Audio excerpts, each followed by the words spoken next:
Sinisi ni Presidential Spokesperson Harry Roque ang mga media outfits sa pagiging unfair nito sa pagbabalita, kung saan naging isyong pinagpiestahan umano ang kamakailang pagbisita niya sa Madridejos Bantayan Island nang dahil sa mass gathering. Giit ni Roque, maging patas naman sana. Kasi sasama ko ng loob, bakit ako pinupuruhan palagi ng Inquirer at ng ABS-CBN? Si VP Lenny, nakipag-handshake pa. O hindi ba violation ito ng restriction on social distancing? Bakit ni isang mention in any of the mainstream media wala?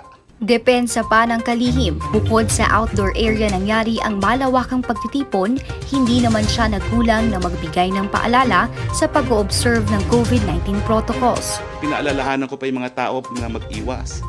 Siguro po ang hindi ko lang na-realize is I've come to a point na talagang mga tao lalabas para makita ko.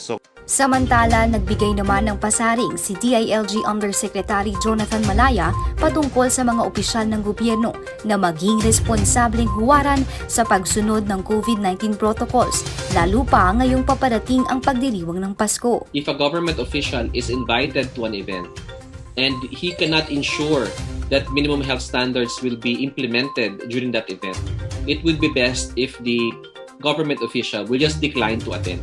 If, however, even government officials cannot comply, how can we expect the general public to comply?